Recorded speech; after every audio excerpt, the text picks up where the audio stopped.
Happy St. Patrick's Day to everyone that observes the day, and a happy All Snakes Day to those with a more pagan bent on the holiday. It was a long weekend, exciting weekend. We had a big book sale, did a little paranormal investigation. But today I thought, what better way to celebrate the green than to show off some books? So let's hop right in, shall we?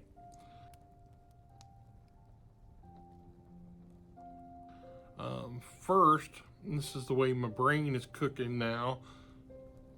I'm seeing books and I'm picking them up because of other people, right? So, like, for instance, Mary Roberts Reinhardt, Lost Ecstasy. And just look at that lovely cover. So, my friend over at the book graveyard, Nick, he kind of loves the Gothics like and I saw this, I thought of him. So then I saw this, The Great Adventures of Sherlock Holmes. And this is a neat little comic rendition of everyone's favorite sleuth. And of course I thought of Jim over at Mystery and Mayhem. And I saw this, Roger Zelazny's Jack of Shadows, and of course the great Grammaticus came to mind. So you guys got to get out of my head, right? Did pick up some other stuff that equally fascinating. Some Nero Wolfe. This is Before Midnight, Rex Stout's classic sleuth. Love the artwork there. I was a big fan of these when I was young and thought it might be fun to revisit. I picked this up simply because of the cover art. This is the Maud Reed tale by Nora Lofts, but just a lovely cover. Also grabbed Laurel K. Hamilton anthology, a lot of other kind of paranormal romance authors in here. Never After. It's been around the block a little bit, but I thought it might be fun dipping into this. Some of you may know I went to high school with Lori and played D&D back in the day, and always got along really well with her.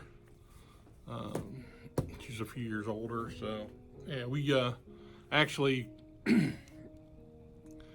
she turned me on to Robert E. Howard's horror stories. I was like very well entrenched into Conan and such, so she loaned me Pigeons from Hell, and sent me even further down my Robert E. Howard rabbit hole. So thanks to her for that. What else do we have here? Douglas Preston and Lincoln Child, Brimstone. Now, I used to read these quite a bit. Pendergast, I thought, was just a great occult detective. My wife and I read them together, and we really enjoyed them. But then we noticed that they started to have a paint by numbers feel to them. So we kind of bailed on the series, but I just love the sound of this one. I think I may have read it before, but I'm going to tackle it again. A body is found in the attic of a fabulous Long Island estate. There's a claw print scorched into the wall, and the stench of sulfur chokes the air. When FBI Special Agent Pendergast investigates the gruesome crime, he discovers that 30 years ago, 4 men conjured something unspeakable. Has the devil come to claim his due? Brimstone. Some things can't be undone. That's just like barking right up my tree. Also found, wait, look, it's a battered copy of Communion, Willie Strieber's classic about alien abduction. And I've got a few copies of this laying around, but I just kind of felt bad for this one, you know? It's like kind of beat up and red, and it's like yeah, I had to bring it home. Now for something truly disturbing. Belinda by Mary Lou. Look, I like that cover. But she was born with stardust in her eyes, the daughter of Jessica, once mistress to Hollywood's most powerful tycoon. Her father was the hard-drinking, hard-loving matinee idol, Jeffrey Barstow. Her aunt was Claudia Barstow, the voluptuous movie star who had indulged in every Hollywood pleasure. An English actor loved her. An Italian prince worshipped her. The wealthiest Greek in the world wanted to possess her. A brilliant Viennese director offered her stardom. She was Belinda Barstow. She was 15 years old. How very Epstein Island of it. Beauty, power, glamour, lust. Belinda inherited it all. And there you have it. So, titillating, underage, yeah, disturbing. But I did like that cover. Yeah, so. Will I read it? Maybe Garbaugust calls. We'll see. What else do we have? Well, picked up this 1959 edition of The Tower Treasure. And yeah, I've got it a few times over, but always fun to pass these along to young, unexpecting kids. And with Hardy Boys in mind, there was also this nice little Hardy Boys gift set with the Four-Headed Dragon, the Submarine Caper, and the Outlaw's Silver, books 67, 68, and 69.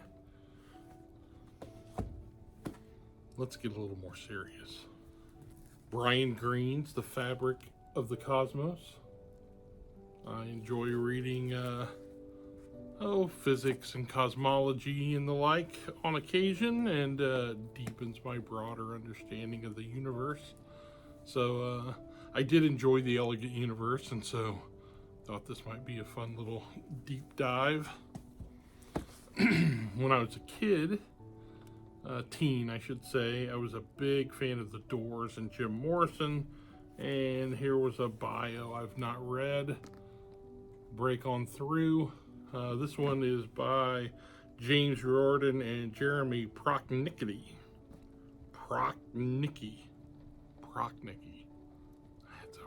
That's a good one. Sorry if I'm mispronouncing your name.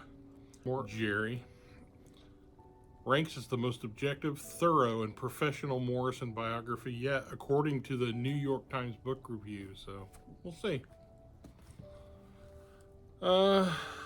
Also, I have Many Moons, the myth and magic, fact and fantasy of our nearest heavenly body. This was a fun book. My wife kind of pulled this out and she said, I cannot believe you're not taking this. And, well, I mean, she's right. How could I not? Full of art. Just a lovely book. And, why not? Here is an interesting ex-library, Claymore and Kilt, Tales of Scottish Kings and Castles. And I love the artwork on this. And it has wonderful art throughout.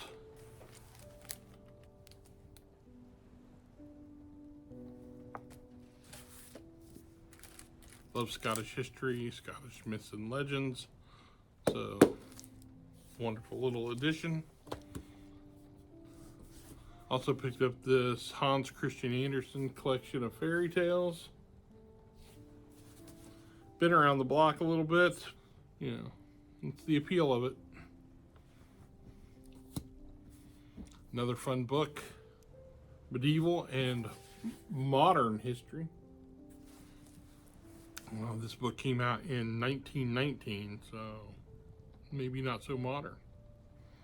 But I thought it'd be kind of a fun little book to tear into. Love some history, especially of the medieval variety. And last, but certainly not least, it is Weird Indiana. Well, I know all good and well just how weird Indiana is, and I own this book a couple of times over, but I never pass them up when I see them because maybe you're not familiar with Weird Indiana, and now you can be.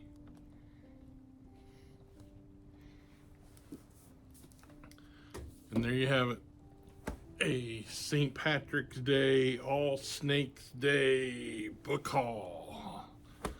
And now it's time for me to get busy. So I hope you enjoy the rest of your day. Don't drink too much green beer tonight.